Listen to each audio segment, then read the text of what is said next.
Brink of World War III? CJ Post analyzes the Kashmir situation in the backdrop of history.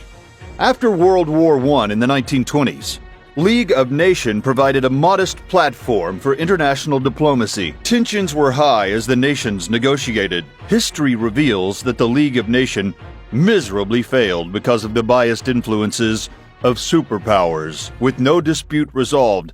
And you know what happened. In 1939, World War II broke out. Millions were killed. Mankind saw a catastrophe like it had never witnessed. And all this ended with the nuclear destruction of Hiroshima and Nagasaki.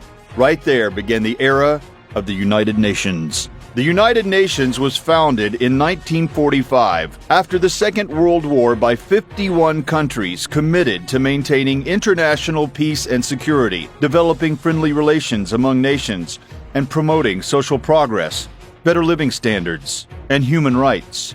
A great deal of criticism towards the United Nations has been documented spreading over 74 years of its history. Among its top failures are the Serbian massacre of Bosnian Muslims, Rwanda, and Sri Lankan civil war, but the most lethal one is Kashmir.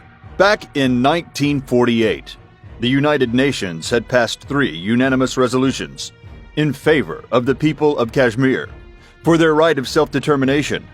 On the other hand, India has recently disregarded Jammu and Kashmir as a disputed land in shape of abrogation of Article 35A and 370 of the Indian Constitution. This has fumed Muslims all over the world.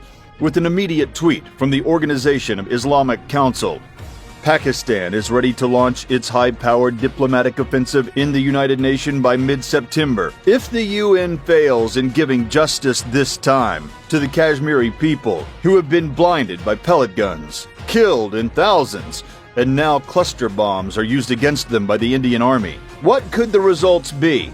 With Pakistan and India with a history of 3 wars in between them on the issue of Kashmir, with both nuclear powers now, this may lead to a 3rd World War. But this time, this will not end through the dropping of an atomic bomb. Rather, that will be only a horrific beginning. It seems to be the last chance for the United Nations to save this planet.